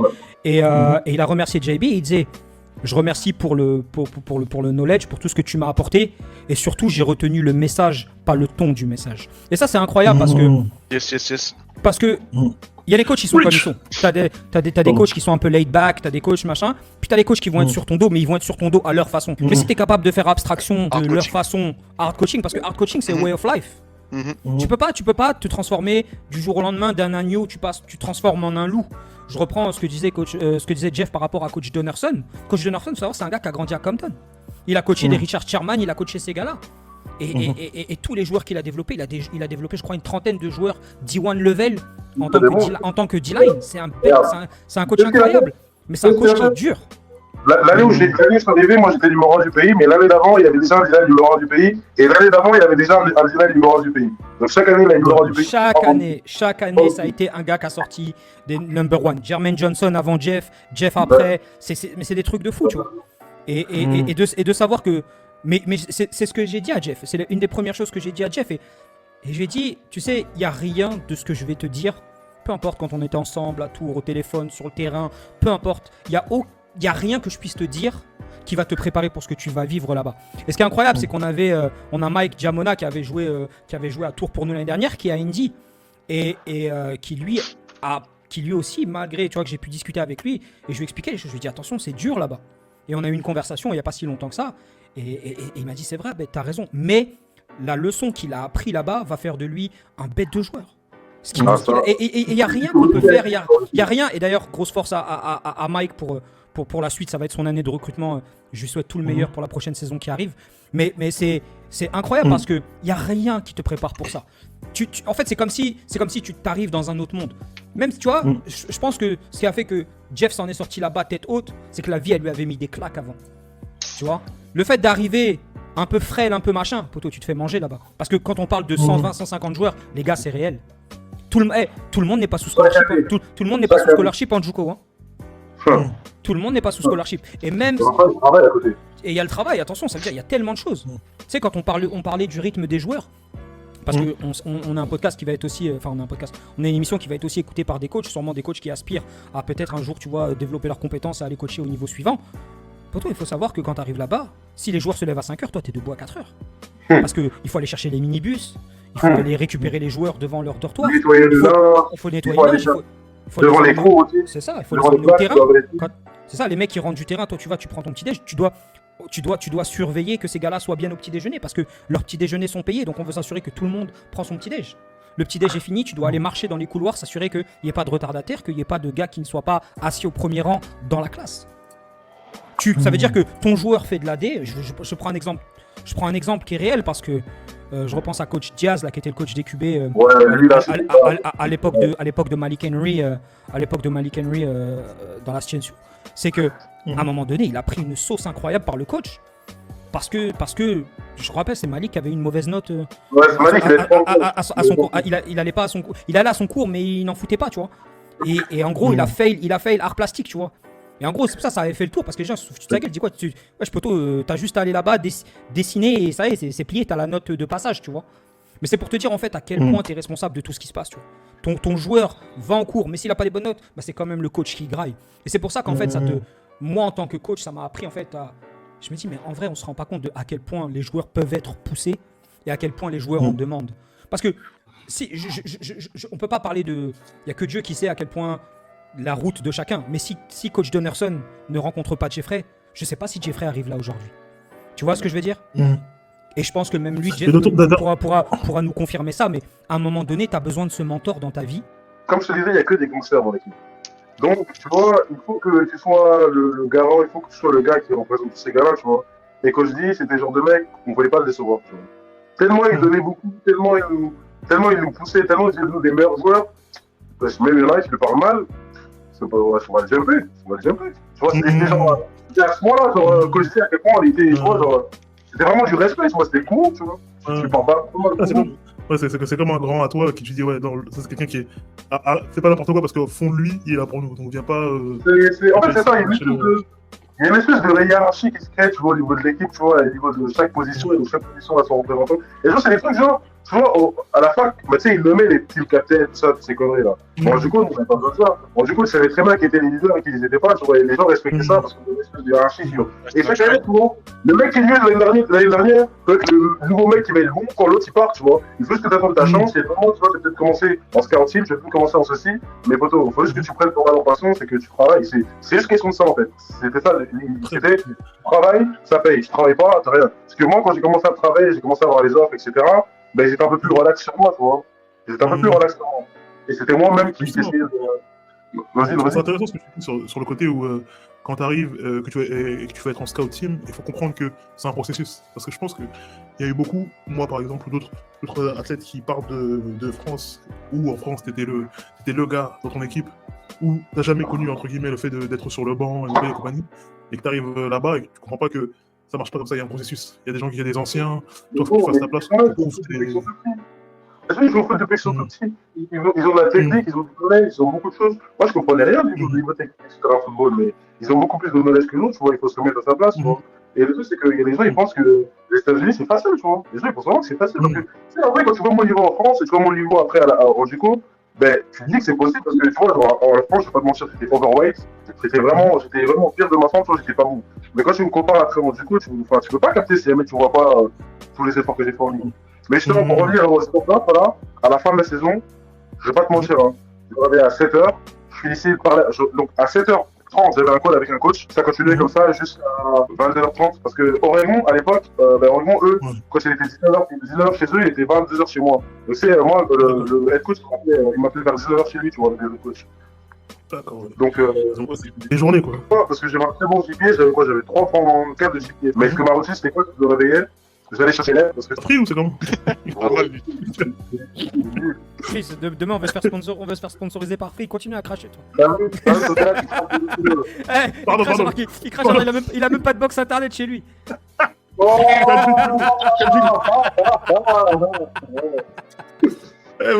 Non, voilà, là on te voit bien. Là on voit tout de suite c'est carré parce que l'image est beaucoup plus. Vas-y, on t'écoute. Mais comme je te disais, ouais, en fait, avec Abel, au niveau de mon recrutement, on a vraiment fait. C'est-à-dire que moi, j'ai vraiment fait les choses bien. C'est-à-dire que je parlais à tout le monde. Et bon, après, à un moment, j'ai dû arrêter, mais c'est parce qu'en fait, il y avait des coachs qui venaient me voir chaque jour. Et il y a des coachs qui venaient me voir à l'entraînement aussi.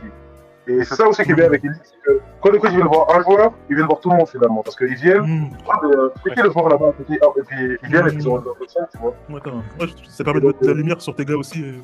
C'est ça, tu vois, la lumière, elle n'était pas que sur moi, tu vois, il y a des moments où j'étais blessé, je ne connais pas, et ça leur permettait de voir que les autres carrément. Moi, je leur disais pas, coach, je leur disais, ben, venez me voir à m'entraîner. Ils me disaient, ouais, t'inquiète, voilà. Et moi, je leur disais pas, pour qu'ils voient les autres, tu vois. Mais ouais, c'était vraiment super. Mais finalement, tu vois, en fait, comme toujours, mon recrutement, il s'est pas passé comme je voulais. Pourquoi? Parce que sur les écoles, sur mon top de fin, il y avait Mizzou, il y avait Tennessee, il y avait Auburn, il y avait Oregon, il y avait Oklahoma, il y avait Jackson State, Miami. Et il y avait USC aussi. Sauf que... Mais USC sont arrivés late dans la. Ouais, USC sont arrivés late. Mais qu'est-ce qui s'est passé? Oklahoma, je vais là-bas à Oklahoma. Oklahoma, je vois le D-line coach. Et moi, le D-line coach, je ne peux pas. Je vois que lui et moi, ça va pas être possible. Ça va pas être possible du tout. Ce qui est incroyable, c'est que ce coach a été avec Junior Awa après en plus. Il est parti à SMU. Mais donc c'est pas possible. Donc Oklahoma, je l'ai règle de ma liste. Hop, on en parle plus. Donc là, maintenant, qui me reste? Michigan de base devait être dans mon top. Sauf que Michigan, eh ben, il me traitait. Enfin, j'aimais pas la façon dont il me traitait en fait. Moi, j'ai pas fait tout ce que j'ai fait pour aller ici là pour que tu essaies de me traiter de la façon dont tu veux parce qu'il voulait vraiment faire des trucs, c'était vraiment c'était fou. T'es venu ici pour souffrir, Jeff. Non, mais de toute façon, il faut se rappeler d'un truc. Tu recrutes pas le meilleur joueur Juco au pays sans qu'il parle au head coach. À partir de là, s'il parle même pas au coach D-line et qu'il parle à l'assistant coach du D-line, parce que l'assistant coach du D-line, il faut lui donner du crédit, voulait absolument Jeff et il a fait tout ce qu'il pouvait pour avoir Jeff. Mais si au-dessus, les mecs... Mais le truc, c'est que le reste, là, autant moi, j'étais au téléphone avec tous les coachs de chaque équipe de Tennessee. Moi, c'était vraiment mes potes, tous les coachs de chaque équipe, là, j'en parlais tous. Et Michigan, je parlais avec c'était même pas un coach. C'était un mec de recrutement. Et il faut savoir que, moi, en fait, le mec qui était assistant coach là-bas, à Michigan, c'était Vic Poggi. Qui c'est Vic Poggi? Vic Poggi, c'est le mec qui m'a tout donné et le mec qui m'a... en français, c'était lui. Et grosse force à lui parce que aujourd'hui c'est le nouveau head coach à Charlotte à et donc moi dans ma tête c'était quoi? C'était Vic Poggi là-bas, moi j'ai à Michigan, moi c'est ça dans ma tête. Mais en fait j'aimais pas trop l'impression de laquelle j'étais arrivé, donc j'ai préféré prendre une décision qui était meilleur pour moi dans le futur parce que je me dis, attends, moi je suis déjà pas là-bas, vous me parlez déjà presque pas, comment ça va être là-bas, tu vois, genre, j'ai laissé tomber. Donc finalement, on y va. Finalement, dans mon top, il reste qui il reste dans toutes les autres équipes que j'ai dit. J'ai coupé Jackson State, donc je devais aller visiter Tennessee, Mizzou, Auburn. Finalement, j'ai décidé d'aller voir Auburn. Au lieu d'aller voir Ohio State, Michigan, je suis allé voir Auburn à Alabama. Et donc la première visite était Auburn, je vais là-bas, j'ai visité, c'était incroyable. Je suis resté un peu plus que prévu et je suis parti après de la ville parce que tu sais, les officielles visites, tu dois partir 24 heures, tu dois pas être là 24 heures avant que la visite commence. Donc moi, ce que j'ai fait, c'est que je suis parti là-bas. Et j'avais un coéquipier à moi d'Ildi qui était là-bas, je suis resté avec lui pendant 2 jours. Ensuite, je suis rentré chez lui, dans son village, et on est revenu après pour mon film. Je vais, je visite le match contre Alabama, incroyable. Donc, vous savez, en fait, non, j'arrête. Le match contre incroyable. Non, parce que j'allais dire une vérité qui est réelle, mais bon, ok, cette réalité, elle est réelle et elle est pas prise en compte sur Auburn, Alabama, c'est sur toutes les équipes en général. Quand il y a des matchs de rivaux, il faut dire que les gens n'arrivent pas à comprendre, mais quand il y a des matchs de rivaux, là, des matchs de rivaux qu'on voit comme par exemple Auburn, Alabama, Michigan, en fait, il y a une équipe qui est rankée à chaque fois, il y a une équipe qui ne l'est pas. Donc forcément, l'avantage va forcément être vers l'équipe qui est rankée, c'est pas l'équipe qui ne l'est pas. C'est tout ce que je veux dire. D'accord. Okay. Donc ça explique pourquoi à chaque fois, je vois, il y a toujours le match. Donc moi, j'ai visité le match, il perd le match à la fin. Est-ce qu'on parle de mecs qui sont... Non, vas-y, bref. Vas-y, c'est bon, vas-y, continue. Moi, c'est même pas la sauce. Non, pardon. Mais du coup, tu vois, j'ai visité Auburn, je vois le head coach, tout ça et tout, je visite, photo. Moi, Auburn, j'ai gagné, je vais pas te mentir. J'étais dans le truc avec toutes les recrutes, j'ai commencé à lasser mes chaussures. Et tu vois, il y avait des gens de la sécurité devant, là, j'ai dit gros. T'es la sécurité, t'es pas la sécurité. Mon pote, quand le coup de sifflet final il sonne, tu peux faire ce que tu veux, tu peux essayer de faire ce que tu veux, mais moi je vais courir sur le terrain et je vais couvrir les bras derrière comme si c'était dans Naruto et crier partout. Je lui ai dit ça. Et je me rappelle, il y avait une daronne des recrutes à côté, elle entend ça, elle était morte de rire, et elle a dit, moi aussi je vais courir. Et là tout le monde a dit, oui, moi aussi je vais courir. Évidemment, on a perdu, bon c'est dommage. C'est important d'expliquer aussi le recrutement parce que je pense que ça va donner beaucoup de. Ça va expliquer beaucoup de choses à beaucoup de gens. En fait, là, ce que Jeff il a expliqué, c'est que la règle en NCAA, c'est que tu as le droit. En tout cas jusqu'à la période de ce c'est que tu as 5 visites officielles, ce qu'on appelle des OV, c'est des official visits. Donc ça veut dire que c'est quelque chose qui est déclaré à la NCAA, qui est réglé comme une horloge, c'est-à-dire que tu n'as pas le droit de passer plus de 48 heures sur le campus, tu n'as le droit de rien recevoir de la part de l'université, ils peuvent te donner que certains repas, entre guillemets, vous pouvez aller au restaurant qu'à tel moment. En gros, tu n'as même pas le droit de prendre un t-shirt avec toi, etc. Tu prends un t-shirt et tu es relation. Et donc c'est une violation, ça peut être une violation au recrutement.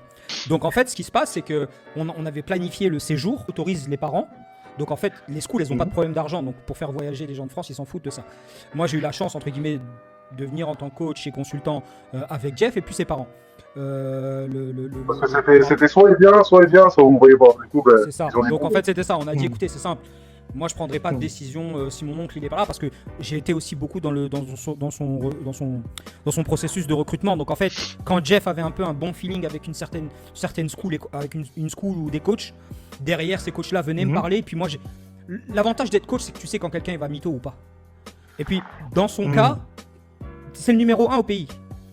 Donc il va falloir, et on l'a vu, hein, il y a eu des mythos, mais des trucs de fou. Mais il y avait des gars, tu sentais qu'ils avaient un intérêt différent. Et justement, quand on a fait ce choix là des 5 schools, donc je rappelle, il y avait Auburn, Tennessee, Missouri, Miami et. Il y avait USC, l'Oregon qui se battait avant. Et Oregon. Et je me rappelle, on avait choisi Oregon. Et d'ailleurs, l'histoire de Miami-Oregon, je la raconterai après. Elle est incroyable. Mais j'ai envie de développer ça après. Là, on va développer ça à la mort, c'est sûr.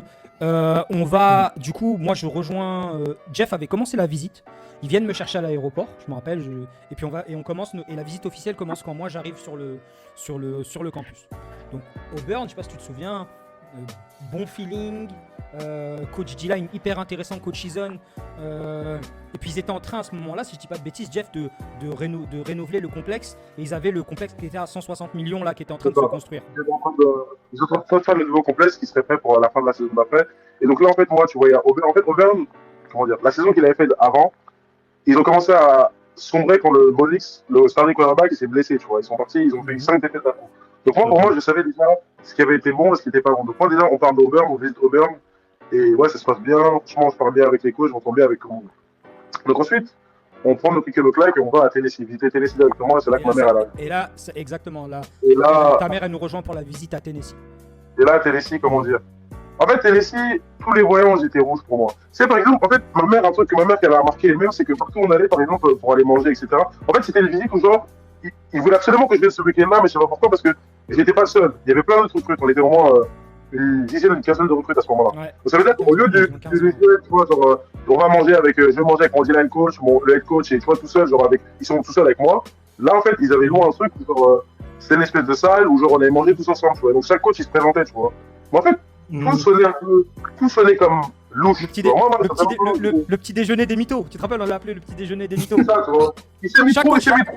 Chaque coach arrive et parle de l'autre coach comme si c'était le meilleur du monde. Il s'est mis trop, etc. Et tu vois, peut-être que je me suis trompé, je ne sais rien, parce qu'aujourd'hui, parce qu'après la saison qu'ils ont fait, la saison d'après, elle était incroyable, donc peut-être que je me trompais. Et moi, en fait, tout ça, ça sonnait faux. Tu sais, on allait visiter les trucs à chaque fois, on allait quelque part, il y avait des meufs qui nous attendaient dehors, elles étaient là juste pour faire concours, c'est juste des concours comme ça. Dehors, il y avait vraiment toutes des meufs incroyables, hein. Tout comme ça dehors. Et ma mère a dit, mais pourquoi elles sont là comme ça? Pourquoi partout où on va, elles sont là, en fait, elles sont là juste pour faire concours et tout, des concours. Je dis, maman, j'en sais rien. Et tu vois, le truc, c'est que. Je sais pas. Mais moi, enfin, t'as capté. On sait très bien pourquoi j'étais là. C'était dans le dos. Mais là, avec leurs parents, et là, tu étais même en mini-jupe, là, pour des trucs comme ça, quand même. Tu vois. Elle-même, elle prospecte. Elle-même, elle cherche un peu, tu vois. En tout cas, les chambres, elles étaient bien décorées. Les chambres, elles étaient hyper photos. Je pense que je vais pas te mentir, j'ai dû prendre beaucoup de fois, parce que, en fait, ils me donnaient trop à manger et j'avais room service avec tout à volonté. C'était vraiment n'importe quoi. Bref, en tout cas, gros shout-out à la daronne. Elle a blindé les valises au retour. Oh là là. Mais je me rendais pas compte de tout ce qu'ils me donnaient. Genre, je me rendais vraiment pas compte de tout ce qu'ils me donnaient. Genre, niveau nourriture, j'étais full tonné pour ça. C'est-à-dire qu'en fait, il y a des moments où, genre, j'aurais dû arrêter de me donner à manger parce que sinon, je vais pas manger à midi, tu vois. Je vais pas manger au repas. J'aurais pu sauter les repas tellement manger, mais bref. Du coup, j'ai découvert que avec le deal coach et le staff, on s'entendait pas vraiment, tu vois. Donc, moi, c'était plus une question de s'entendre avec les gens qu'autre chose. Donc, Tennessee, pour moi, ils ont très bien compris que c'était mort. Pour moi, c'était mort, on va visiter. Ensuite, on va visiter Mizou. Donc, on va visiter Mizou. Pareil, on visite, etc. Mais pareil, le staff, je le sens pas. Et c'est la SEC, c'est différent, en fait, la SEC. Vraiment différent des autres trucs. J'ai visité que des collèges de la SEC. Et donc, en fait, à la fin, maintenant, on arrive au moment où il me restait 2 visites à faire. Donc, je suis à Mizou. Donc, j'ai dit, tu vois, moi, j'avais déjà visité Miami de base. Sauf que Miami, j'avais visité, il y avait un coach de base qui était là-bas, tu vois. Sauf que comme il perdait, en fait, je ne savais pas s'il allait rester. Donc là, je suis à Mizou, ma prochaine visite à l'Oregon, elle est déjà organisée pour aller à Oregon. Donc, j'appelle Mario Cristobal. Je dis à Mario Cristobal, donc le coach à l'époque de Oregon, qui était censé partir à Miami apparemment. Je dis, bon, c'est comment mon ref? Parce que là, j'entends que les journalistes ils disent que tu commences à partir et tout. Lui, il était dans un jet, à ce moment-là, il était dans le jet, justement, il allait à Miami. Et il me dit, non, t'inquiète, tout va bien se passer, je vais pas partir d'Oregon, genre, tu me connais, depuis combien de temps on s'appelle, c'est tout, t'inquiète, je vais rester, tu vois, je vais rester à Oregon, garde ta visite. Tout est carré. Donc, bon, c'est ça, on essaie de s'organiser justement pour partir vers la visite, etc.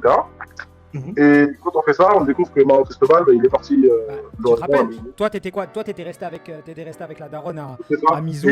Et moi, je suis parti à Miami parce que comme Jeff avait fait sa visite officielle à Miami, moi, comme ces gars-là, tu vois, c'était important pour moi d'aller voir et de rencontrer les mecs de Miami parce que Miami, à ce moment-là, était vraiment big time dans les conversations pour faire partie justement de la prochaine fac de Jeff. Et quand j'arrive là-bas, je rencontre le D-line coach et c'est un truc de fou. J'arrive là-bas, donc c'est un peu une visite en sous-marin, faut qu'on soit, on va se l'accorder. Est-ce que c'est vrai que le soleil de Miami, il est plus doux que les autres soleils? Oh, il est très doux. En tout cas, quand il y a des iguanes qui marchent sur le campus, t'inquiète pas, la vie est douce. Ah, ça veut dire que la vie est douce. Écoute-moi bien. C'est la meilleure visite que j'ai jamais faite de toute ma vie. C'était un truc de fou. Je veux vous donner aucun détail sur tout ce qui s'est passé, mais sachez un truc. Oh, c'est bien. C'est un truc de... Oh là là, pourquoi vous croyez Georges Masvidal, il représente Miami à la mort? N'en dis pas plus. Et du coup, il y avait des restrictions, tout ça, là. Mais la haie, c'était un truc de fou. C'est un truc de fou. Grosse dédicace à mon gars Rico, que j'ai eu l'occasion de rencontrer à Miami là-bas et pour les cafés vanille. Chris, t'as vu comment ils ont kiffé leur vie sans nous? Non, mais laisse, non, mais moi, Eh, moi, t'as je vu ça, vois Chris tout ça, là. T'as vu ça, Chris Eh, moi, ça, je le note, c'est enregistré, là. Non, t'inquiète pas. Mais frère, en tout cas, la visite à Miami était dingue parce que le coach que je rencontre à ce moment-là, je rencontre le responsable du recrutement et je rencontre le coach D-line. Parce que c'est important pour moi de savoir comment ils vont l'utiliser, qu'est-ce qu'ils veulent faire avec lui. J'avais le meilleur plan pour moi. Et on a un projet avec Jeff qui est d'aller en NFL. Tu vois, oui, c'est cool ce que vous allez faire avec nous à la fac, mais c'est quoi son projet sur. Parce qu'on sait que Jeff a 2 ou 3 ans de fac. 2, ce serait le monde parfait. 3, c'est si. Voilà. Mais on sait qu'au bout des 3 ans, on devrait avoir quelque chose en NFL, tu vois. Mais c'est comment vous allez nous aider à y arriver. Nous, pendant ce temps-là, on va vous aider. C'est donnant. De toute façon, tu comprends que le recrutement, c'est ça. Qu'est-ce que toi, tu vas donner à la fac et à quel point tu vas nous permettre de briller, de gagner des matchs et comment nous, on va te permettre, toi, d'atteindre ton objectif. Donc, super cool. Le matin, visite avec le coach D-Line. Ouais, tu veux manger quoi le soir? On va aller manger un seafood, etc. C'est incroyable. Machin. Et bizarrement. Ce que vous dites pas, c'est qu'il dit, hein. C'est ça que vous dites pas là. Frère, faut pas tout dire, Jeff. Mais. Gentil. Mais non, et frère, histoire de fou. Et à un moment donné, je suis à Miami, je suis dans les facilities, littéralement. Et là, je vois un tweet comme quoi Mario Cristobal vient de signer à Miami. Alors que je veux m'appeler, hein. Alors qu'il vient de l'appeler, tu vois. Je dis attends. Et là, Là, on était le soir, parce que là, en fait, il est parti le dernier soir à Mizu, tu vois. Donc là, en fait, on était le matin pour essayer de partir pour savoir ce qu'on fait. J'avais même pas encore de billet d'avion pour rentrer en France. Mon billet, normalement, il est censé être pour Eugène, Oregon, et le gars, il part. Donc j'étais en mode. Et là, les gars, j'ai juré, j'ai jamais vu un changement de situation. Je suis dans les couloirs, le gars, il me parle, et je me rappelle, c'était coach Cooney, là, et je parle avec lui, je lui dis, poto, il se passe quoi? Parce que c'est un bon, lui. Je lui dis, wesh, poto, il se passe quoi? Le matin, enfin, bref, c'était une dinguerie. Vraiment, le feeling que j'avais eu, moi, personnellement, pour Jeff à Miami était incroyable. Et lui avait eu le même feeling quand il y avait été lors de sa visite officielle. Et je trouvais ça. Et le matin, tout nickel. Frère, à partir de midi, quand le truc, entre guillemets, s'est fait.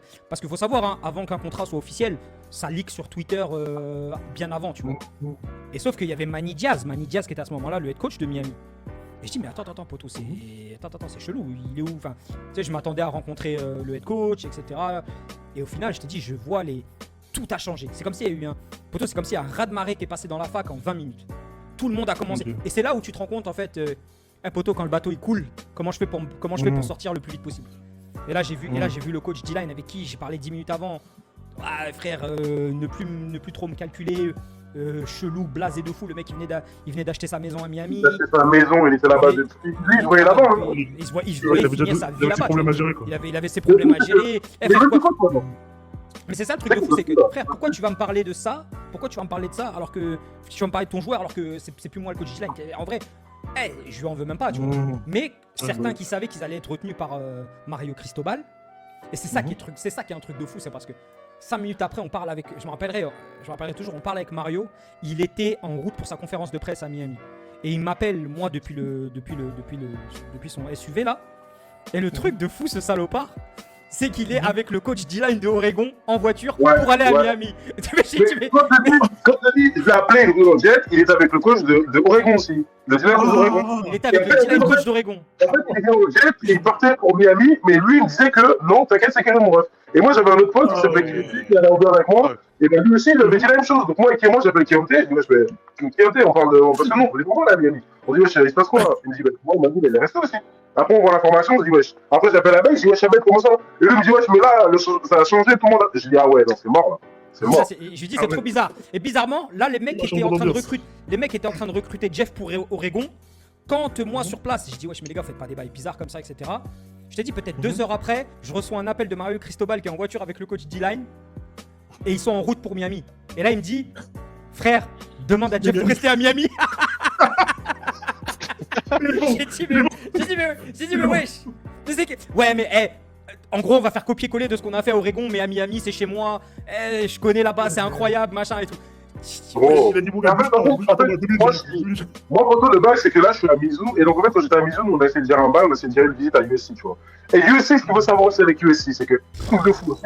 Et pour ça, en fait, mon recrutement, c'était vraiment le pire moment. Parce que USC, de base, il y avait un coach qui était à UVA, qui était là-bas, en fait. Et moi, en fait, je voulais aller avec lui. Sauf qu'en fait, tu vois, ils ont fait une mauvaise saison. Donc, en fait, ils ont fait un remaniement. Et en fait, je t'ai dit qu'il y avait Oklahoma dans mon top. Et Lincoln Riley est parti où? USC. Donc, en fait, dans tout ce qui s'est passé, pourtant, c'est que Miami, ils ont switch, donc Miami et Oregon, je peux les dépasser, et Oklahoma, et Oklahoma, En fait, et il USC. lui restait une visite. Parce que comme tu avais pris celle de Miami, il restait une visite. Et là, on s'est dit, ok, est-ce qu'on fly et on part en visite à USC? Ou alors est-ce qu'on essaie de faire un truc et on essaie de trouver une autre fac? USC m'en ont voulu d'ailleurs pour ça. USC m'en ont voulu parce que moi, j'ai pas fait de. J'ai dit, écoutez, si vous voulez vraiment, vous allez faire en sorte que j'ai une visite dès demain ou après-demain. Parce que si tu veux vraiment, je suis capable de le faire. Non, je vais te dire pourquoi. Parce que non, mais je vais dire pourquoi. Ok, my bad. Non, ok, tu le biperas au montage, tu le plip. En fait, ce qui se passe, c'est quoi? C'est que pendant 2 jours, quand USC apprend qu'on va pas à Oregon, il nous harcèle. Oh là là, poteau. Ah, ça, tu l'as pas dit, ça, hein, tu l'as pas dit, ça. La meuf du recrutement et le coach qui était en train de recruter Jeff à Oklahoma qui part à USC bombardent nos téléphones pendant 48 heures. Venez à USC. Pas mal, genre, c'est pas un. Moi, quand les coachs ils m'ont recruté, c'est pas genre un coach que je dois parler. Poteau, tous les coachs de chaque équipe, ils m'ont envoyé des mails. C'est-à-dire que poteau, je devais parler à 6 coachs de chaque équipe à chaque fois parce qu'ils me répondaient en même. Poteau, moi, au bout d'un moment, j'étais fatigué. Donc, j'ai dit, bon, c'est bien, on discute tout ça. Mais là, poteau, moi, ma décision, il faut que ça prenne un jour d'enfant parce que je vais passer à la télé là, c'était quoi tu vas parler sur l'équipe TV pour annoncer ton commitment, toi. Pour annoncer mon commitment, donc j'ai dit, bon, les mecs, là, il va falloir que vous le disiez maintenant, pour ça, en France, et la décision, elle est prise, tu vois. Et donc, ils n'ont pas fait en sorte. Et d'ailleurs, USC m'en ont voulu beaucoup parce que pendant mon traitement d'après, ils m'ont boycotté, mais. Oui, my bad, c'était l'après Auburn, Mais en fait, le truc c'est que si tu veux vraiment, en fait, si tu sais que ce joueur-là peut changer. USC sortait d'un truc qui était pas terrible, tu vois. Et t'as UCLA à côté qui était en train de buzzer à mort avec Chip Kelly, tu vois. Donc il savait, et le recrutement de Lincoln Riley, il est incroyable. Il part là-bas, il ramène avec lui le QB d'Oklahoma. Il y avait moyen d'avoir quelque chose de fou à. En fait, le truc, tu vois, c'est que USC, tu vois.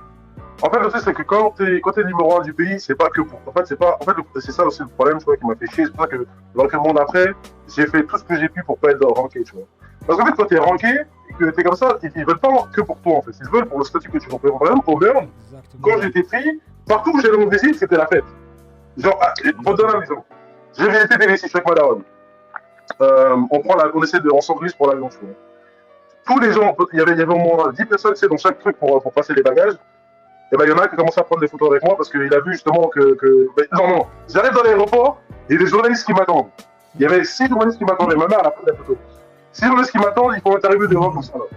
Donc, quand je vais prendre mon avion, après, photo, les hôtesses, tout ça, prennent les photos avec moi. Et ce qui se passe, c'est que moi, quand je vais prendre mon avion, en fait, tellement, en fait, on a pris du temps avec ces photos-là, je rate mon avion. Donc, c'est là que je dois revenir encore après. Photo, l'avion, déjà, je ne l'avais pas payé, c'était officiel visite, mais le deuxième avion, ils l'ont payé pour moi. Genre, c'était gratuit. Ils m'ont dit, t'inquiète, c'est bon, c'est pour nous. Ils ont dit bonne visite à Tennessee. Puis je suis parti. Ah ouais. Donc tu vois, c'était plus le statut. C'est-à-dire que partout où j'allais, c'était la fête, gros. Donc, quand j'ai signé au Auburn, c'était la fête, gros. Je vais leur expliquer. Faudrait qu'on retrouve la vidéo où tu annonces à. Comment le coach il te prend dans ses bras, t'as l'impression qu'il a gagné à l'euro million là. Ah ouais, parce qu'en fait, ce qui s'est passé, c'est que le coach d'Auburn, il vient du coup. Moi, le coach d'Auburn, quoi. Moi, j'ai dit à la coach que j'étais déjà là-bas, mais le coach, je savais pas, tu vois. Donc, il vient, tu connais, il fait son speech et tout. Mais en fait, la façon dont il me parle, tu vois, en fait, moi, je sais voir que les coachs, ils sont confidents, sûrs qu'ils vont m'avoir. Donc, ils sont pas sûrs qu'ils vont m'avoir. Et pour lui, il pensait pas que j'allais venir. Je t'avoue qu'il pensait vraiment pas que j'allais. C'était un long shot. Il s'est dit, si j'arrive à l'avoir, je serai comme un ouf. Mais je vais tout faire pour l'avoir. Mais je suis pas sûr de l'avoir. Il pensait pas que j'allais l'avoir.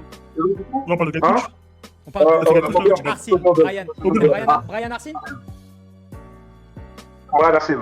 Quand il vient, du coup, me voir en. Parce que moi, il est carrément. Photo, il dit, on me lui parle là, les coachs, il venait carrément pour venir me voir, tu vois, c'était un truc de ouf, il y a plein de coachs qui sont venus. Donc lui, il vient, tu vois, et on parle, c'est des trucs, donc ouais, on a un top normal. Faut qu'on raconte le moment où le head coach de Mizzou, il est venu nous rencontrer à Atlanta en jet privé, là. Oh, on allait manger des shrimp. Oh là là, c'est on allait manger des bonnes shrimp. Oh là là là là là, tu vois, en fait, c'est tellement distant que je pense qu'il me raconte. Mais la c'est quoi? Bon, attends, on revient à Auburn d'après. Mais pour l'histoire de Tennessee, pour revenir très rapidement, Tennessee d'ailleurs, des fous malades. Tu sais ce qu'ils ont fait? On était dans un hôtel parce qu'en fait, c'était la transition entre aller visiter Auburn et aller visiter Tennessee. Donc ils nous ont fait rester dans un hôtel dans un hôtel à Atlanta, tu vois. Non, c'est nous qui avions choisi un. Tu te rappelles, on avait choisi Ah un non, hôtel c'est à nous qui Atlanta. avons payé. C'est Ouais, nous-mêmes c'est ça. parce qu'on était hors visite, donc on a dû prendre un hôtel nous-mêmes C'est à ça, Atlanta. c'est ça. En Et en attendant fait, de savoir et le pour maximum. l'instant, regarde, on est là, quoi. Je viens de donner 10 plans d'équipe, hein. Mais pendant ce temps, on essayait encore de les visiter LSU, parce que je voyais que LSU, LSU, c'est vrai. Mais c'est Florida. Parce que même Florida, en fait, Florida, il faudrait voir les messages qu'ils m'ont envoyés. Florida, Dan ils étaient dingues. Dan Mullen, c'était pour sa vie, parce que s'ils ne m'en prêtaient pas, il était viré. D'ailleurs, il était viré. Donc le nouveau coach, après, il est venu. Le nouveau coach, il est venu, mais il est venu trop en retard. J'ai dit, bon. Bref, mais du coup, en fait, on est là-bas. Et Tennessee, en fait, ce qu'ils ont fait, c'est que, déjà, pour aller jusqu'à l'aéroport, de notre hôtel à l'aéroport, ils nous ont donné une voiture. On avait la facture, c'était 200 balles. Sauf que pour aller de l'aéroport à l'hôtel, c'était 5 minutes. Bref, quand on est dans l'hôtel là, justement, on a rencontré les coachs, on a mangé, on a payé pour notre nourriture, c'était pas illégal, on a payé pour notre nourriture, etc. C'était pas illégal. On a discuté avec Oui, c'est mieux. Ouais, non, je préfère, tu vois, on a discuté avec eux, on a discuté, et ils sont venus, pourtant, moi je pense qu'ils allaient rester longtemps, pourtant, ils ont pris le jet pour 30 minutes même pas. Poteau, ils sont venus. Les gars, vous êtes où? On a besoin de vous parler, etc., etc. Écoute, là, on est à Atlanta. Et attention, parce que je vais raconter un bail et les gens, ils étaient pas prêts. C'est là où je vais dire à quel point c'est dingue. Comment ils sont forts, les recruteurs au State. Bref, on est à Atlanta. Ok, les gars, vous êtes où? Ok, on est là. Nous, on a un jet privé. Par contre, il faut qu'on soit parti avant telle heure. Parce que sinon, ça veut dire qu'on doit rester. Enfin, bref. Tu connais. On arrive là-bas. Et c'est pas, on voit le head coach du coup. On voit coach Martin. Ils avaient amené le head coach de Indy au repas secret qu'on a eu à Atlanta avec eux. J'avais oublié, mais gros, mais tu sais, sur mon coach, je veux le coach de Juku qui arrive avec il y avait un autre coach de Juku qui était là aussi, un assistant. Un assistant. Je dis rien comme ça, je dis, mais attends, mais c'est quoi ce bordel? Comment ça vous êtes là, vous? Et je dis, ouais, on est dit pour manger et tout. Attends, coach, ils sont prêts. Mais pour revenir au beurre, le truc vraiment, c'est que quand justement mon coach il est venu, il savait pas. Et donc, tu sais, quand tu prends la photo, je dis à mon coach de Dylan, je dis, ouais, prends une vidéo à la place. Et donc, du coup, si on prend la photo, et pendant qu'on prend la photo, je dis, ouais, ah, mais j'ai commit en fait. Et donc, le coach il me regarde, il dit quoi? Je dis, ben, j'ai commit. Et là, il a crié, il m'a fait un câlin, c'était la photo, la vidéo, elle a fait 5 millions de vues. Ah oui, tu sens que l'embrassade, elle était réelle. On peut pas Elle était réelle, elle était réelle. Hein? T'as une photo avec le coach de Auburn, et le coach de En fait, Auburn, tu l'as dit. Ouais, ça, déjà c'était une photo, mais mon coach il prenait en vidéo, et du coup je dis, pendant qu'il prend la photo, je dis, ouais, ben je commit. Je dis, ah, en fait, je commit. Et du coup, le dernier coach il a entendu, c'est lui, c'était le coach qui a entendu de base. Et du coup, il dit, quoi? Il dit, quoi? Je dis, ben, je commit. Il a dit, quoi? Après, il a commencé à crier, ils étaient trop contents, on s'est fait des câlins, let's go, tout ça et tout. C'était un truc de ouf, c'était un moment de ouf, tu vois. Faudrait qu'on la retrouve cette vidéo-là, Chris. Trouvez ça pour voir. On va la retrouver. Bobo, si tu peux aller sur le Twitter de Jeff, je pense qu'elle est plus bas dans son. À ce moment-là, en fait, j'avais beaucoup de visibilité parce que je devais aller visiter Miami, je devais aller en face du Nord. Je devais aller visiter Colorado, je devais aller en face du Nord. Excuse. Le câlin, il était long. Voilà les fans du Brésil. Mais ce qui est marrant, il est sincère le câlin là. mais ce qui est marrant, c'est que le numéro 1, le magazine numéro 1 là, des États-Unis, comment ça s'appelle? Sport. Comment ça s'appelle? Non, pas lui. Non, c'est vraiment le journal. Il y a un journal qui m'avait suivi pendant ma dernière saison du Juco là, quand je faisais les numéros. Oui, Sport Illustrated. Voilà, Sport Illustrated, du coup, il m'avait Sport Illustrated, la vidéo là, il l'avait partagée aussi. Et sur leur compte à eux, je pense que ça allait faire au moins 10 millions de vues sur leur compte à eux. Parce que sur le mien, je sais que ça avait fait 1 million 4. Mais donc voilà, après je suis allé à Auburn. Finalement, Auburn, mais après, en fait, à Auburn, le truc c'est que j'ai eu 3 défensifs coordinateurs en un an, j'ai eu 3 DL coach en un an, et j'ai eu 3 head coach en un an. Mais on peut, donc, sans rentrer dans les détails, on s'est fait douiller. Sans rentrer dans les détails, parce qu'on peut pas tout expliquer à tout le monde. On s'est fait douiller. On s'est fait douiller de A à Z, il n'y avait pas vraiment de confiance, et puis même. En fait, ouais, en fait, la SEC, en fait, le truc, c'est que. Ils n'ont pas le temps, en fait. Ils n'ont pas le temps. Tu joues Georgia, tu joues Bama, tu joues tous ces mecs-là. On n'a pas le temps, frère. On n'a pas le temps. C'est politique, en fait, c'est politique, et du coup, tu vois, genre. Ouais, c'est politique de ouf, en fait. Donc, c'était compliqué pour moi, et donc après, tu vois, une fois que je suis parti de Auburn, moi, dans ma tête, c'était quoi? C'était. Ok, les trucs de ranking, c'est de la merde. Donc, moi, je vais pas essayer de parler à tous les coachs comme j'ai fait. Ce que je vais faire, c'est que je vais parler de causes qui m'intéressent vraiment, tu vois. Sauf que ça m'a porté préjudice un peu parce que, par exemple, tu vois, il y a quelqu'un qui est venu, il y a quelqu'un qui s'appelle SMU qui est venu, tu vois. SMU, moi, je sais très bien comment ça marche. C'est Dallas. ils allaient vouloir me donner le LA deal, et c'est Dallas. Comment j'allais faire pour refuser tout ça après avoir visité et qu'ils montrent la belle vie là-bas? Donc moi, tu vois, tous les écoles institutionnellement, c'était une belle de vie, tout ça. Ah, Miami, ah, loin. USC, ah, tu vois, tous les écoles comme ça, tu vois. Et donc, si je me construis sur les équipes, tu vois, là où je pourrais être le pilote, c'est que justement, ben, ça, on a voulu parce que, en fait, mon coach, là, Arsil, je ne vais pas rentrer dans les détails, mais les fans de bord le détestaient. Ils n'ont jamais voulu lui, du coup, ils le détestaient. Et en fait, je trouve que c'est dommage, mais on va rentrer dans les détails de ça, mais ils le détestaient, du coup, en fait, j'ai pris un peu de tout ça, mais bref. Donc, en fait, j'ai décidé de visiter que pour vous. C'est du personnel qui mélange dans tout ça, quoi. Ouais, il y a vraiment beaucoup de personnel, mais vraiment, c'était grave, c'était vraiment grave. Ils ont failli le faire virer parce qu'ils avaient remonté des allégations sur lui.